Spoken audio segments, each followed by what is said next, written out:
मित्रों, हमारा देश 15 अगस्त 1947 को आज़ाद हुआ। आज़ादी से पहले हमारे यहाँ के कितने वीरों ने कुर्बानियां देकर इस देश को स्वतंत्र किया।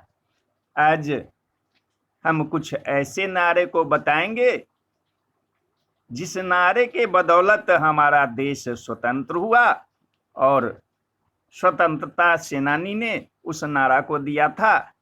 कौन कौन स्वतंत्रता सेनानी कौन कौन नारा दिया अपने हिंदुस्तानी के जोश भरने के लिए, उसी के संदर्भ में आज हम बताएंगे।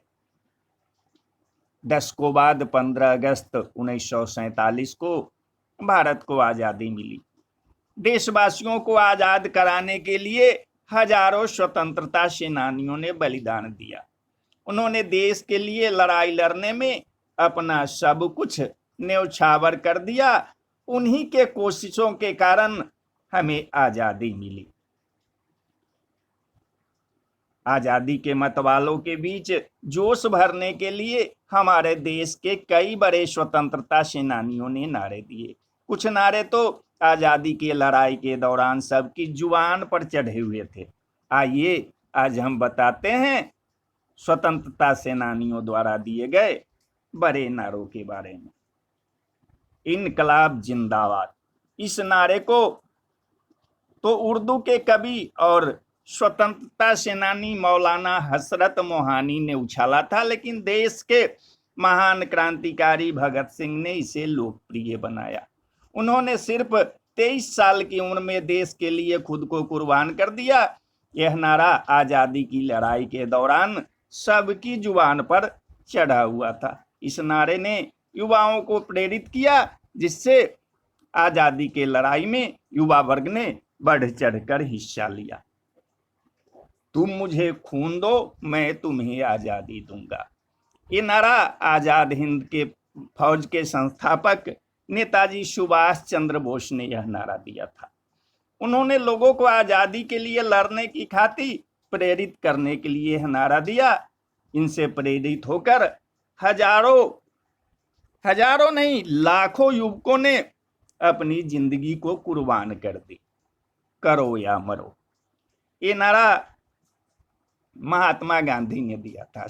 7 अगस्त 1942 को ऑल इंडिया कांग्रेस कमेटी के एक बैठक के बाद इन्होंने यह नारा दिया था। अगले दिन यानी कि 8 अगस्त 1942 को भारत छोड़ो आंदोलन का प्रस्ताव पारित हुआ था। रात में कांग्रेस के प्रतिनिधियों को संबोधित करते हुए महात्मा गांधी ने कहा था, मेरे जेल जाने से कुछ नहीं होगा, करो या मरो। यानी तो हम देश को आजाद करा लेंगे या आजाद कराने की कोशिश करते हुए हम देश के लिए बलिदान हो जाएंगे।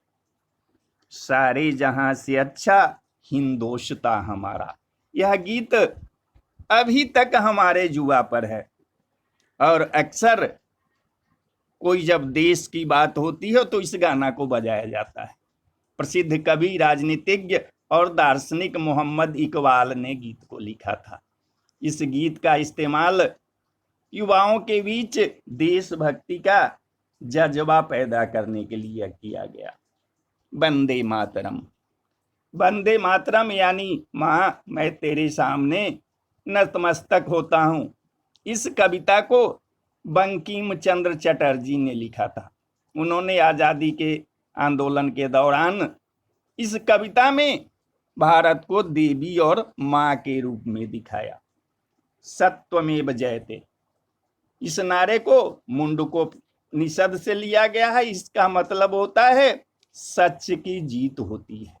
पंडित मदन मोहन मालवीय ने 1918 में भारतीय राष्ट्रीय कांग्रेस के अधिवेशन में अपने अध्यक्षीय संबोधन में इस नारे का इस्तेमाल किया था। और स्वराज मेरा जन्म सिद्ध अधिकार है और मैं इसे लेकर रहूंगा। गरम दल के नेताओं में से एक बाल गंगाधर तिलक ने यह नारा दिया था, जिसने आजादी के आंदोलन के दौरान देशवासियों के बीच देशभक्ति का जज्बा पैदा कर दिया। अभी भी जिसका खून नहीं खौला, खून नहीं वो पानी है, जो देश के काम न आए वो बेकार जवानी है।